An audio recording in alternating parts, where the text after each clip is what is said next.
welcome to Medical Dialogues, daily dose of health and medical news. I'm Roshni Dhar. Let's look at today's top headlines. Delhi AIIMS doctor alleges rape by senior colleague. Johnson & Johnson puts newly created subsidiary into bankruptcy over baby powder claims. Age limit of senior residency 45-year in the new NMC tech rules. NMC slams medical colleges on teacher vacancies eligibility qualifications. India resumes COVID-19 vaccine exports.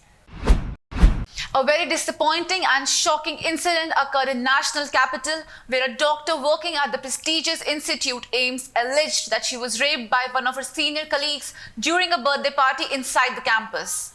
The Delhi police had registered an FIR and said that a manhunt has been initiated to nab the accused who is still at large. Police said that the incident took place on September 26 during a birthday party of one of their colleagues. According to Benita Mary Jaker, the DCP of South District received information about the incident on 11th October at the Hoskas police station.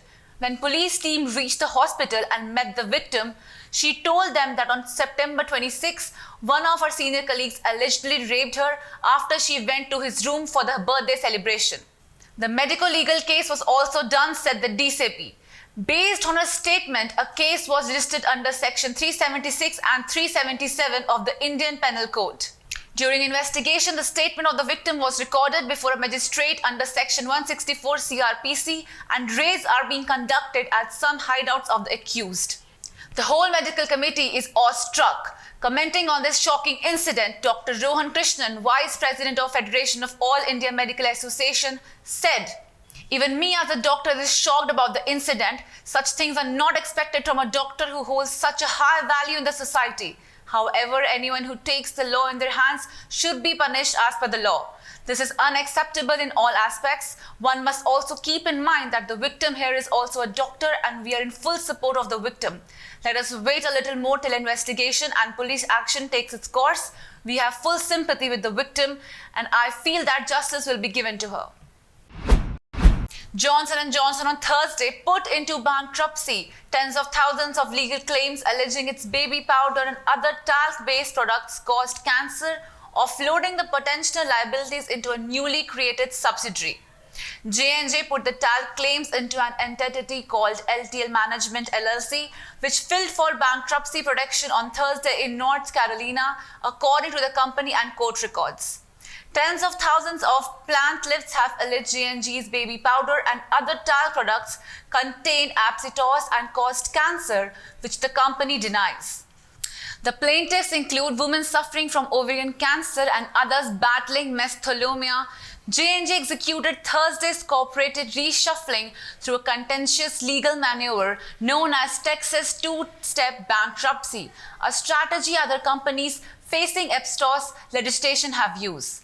The company's costs defending nearly 40,000 cases have approached $1 billion, according to bankruptcy court filings Thursday. Settlements and verdicts have cost J&J about $3.5 billion and more. J&J General Counsel Michael Uliman said, "While we continue to stand firmly behind the safety of our cosmetic talc products, we believe resolving this matter as quickly and efficiently as possible is in the best interest of the company and all stakeholders." Comprehensively defining the future of the career of medical academia in India, the NMC has released the Draft Tech Regulations 2021. Among other things, the new Draft Tech Regulations provide relief on the upper age limit of the senior residentship, increasing the same from maximum of 40 years to now below 45 years of age at the time of initial appointment. Section 6 of the Tech 2021 specify the norms for faculty appointment and promotion. For broad specialties, it defines senior resident as following. Senior resident is one of who is doing his residency in the concerned postgraduate subject after obtaining PG degree in MD, MS or DNB. The post of senior resident is a tenured position not exceeding 3 years. The graduate must be below 45 years of age at the time of initial appointment. Similar in case of super specializations, a senior resident doctor has been defined as registered to pursue DM, MCH in the concerned subject or MD, MS, DNB qualified graduates in the concerned broad specialty, and this post of senior resident is a tenured position not exceeding 3 years. The graduate must be below 45 years of age at the time of initial appointment. With the MCI being dismantled and now being replaced by the NMC, the new apex regulator has taken the decision forward, and the same is now reflected in the new draft of tech rules. Taking serious cognizance of the medical colleges applying for MBBS, PG medical as well as super specialization courses without meeting the basic requirements in terms of number of teachers as well as their qualifications. The Apex Medical Regulator NMC has now written to the medical colleges across the country asking them to set their house in order. The NMC said the government has viewed seriously the issue of vacancies in public medical colleges and institutes, and the matter would be taken up in a meeting of chief secretaries with Prime Minister Narendra Modi. As per a recent PTR report in a letter to the respective in charge of all government medical colleges and institutes, the Medical Assessment and Rating Board of NMC said that it has observed that their many departments are vacant for several years. The above matter has been viewed seriously by the Government of India. This matter is proposed to be taken up in the Conference of Chief Secretary of different state union territories with the Prime Minister of India.